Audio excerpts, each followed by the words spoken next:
It's just gone 7:15 on this Tuesday morning, and it's great to have you with us on these special election broadcasts where we're coming to you live from the ROC. This is the Results Operations Centre, and we're going to be here all the way until Friday. Looking really forward to it. We've been asking you this morning to please send us your tweets, and the question that we are interested in hearing from you is obviously tomorrow you go out to the polls, and when you put that cross next to the political party that you want to govern your municipality, what is it that you're looking for? What do you want from these elections and from the party that you're going to be voting for? So let's take a look at some of those tweets, and perhaps it'll even give you some ideas if you're still undecided. Smanga Jabu saying basic service delivery like running water, roads, electricity, business and employment opportunities.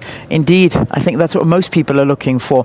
Mamidi writing and saying, I am voting for better economic and social development, for a government that properly plans and delivers. Thank you very much, Mamidi. Mahlatse is saying jobs and better service delivery.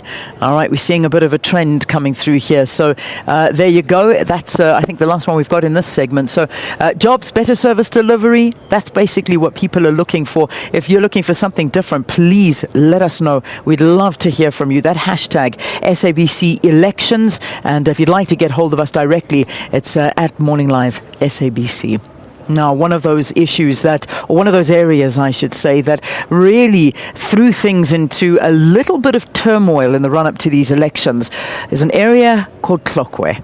Now, I'm sure you know about that Constitutional Court hearing where many people were a little bit concerned that the elections may even be delayed after what was going down. But the Constitutional Court ruled that those addresses that were meant to be it was contested by some of the smaller parties that were contesting during the by-elections in the Tlokwe municipality, and it was said that they would have to then, of course, make sure that those addresses are in order before the elections. We've been assured by the IEC that they are in order, but let's get the word from Lizette Labaskachny. She is in Tlokwe in the Northwest Province, and of course with her is Andre Duvenhage, and he of course is a political analyst. But Lizette, a very good morning to you. I mean, Tlokwe was one of those areas, if you hadn't heard about it before, everybody's heard of Potchefstroom, but the issue of addresses and constitutional courts and worries there would be delays with the elections, this was really the center of the run-up to the elections, wasn't it?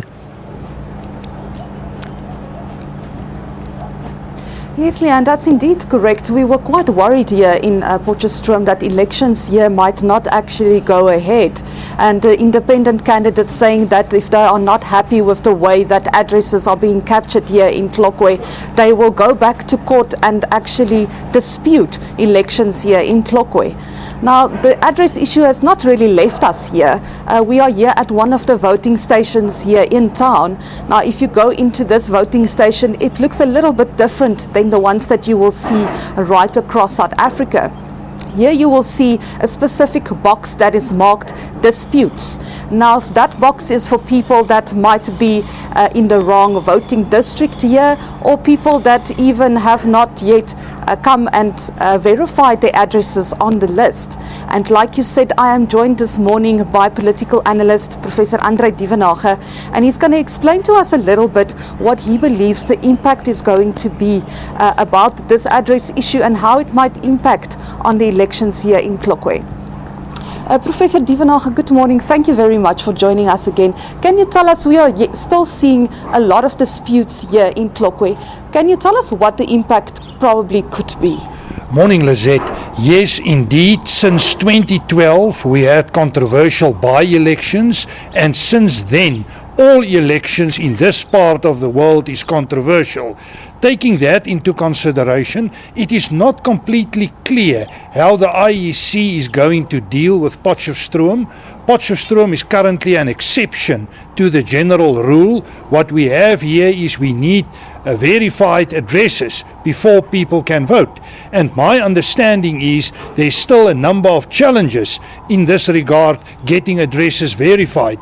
Therefore, we have these boxes you refer to, and normally if there's a problem, the IEC deal with the dispute, and if they cannot solve it internally, it may go to the outside.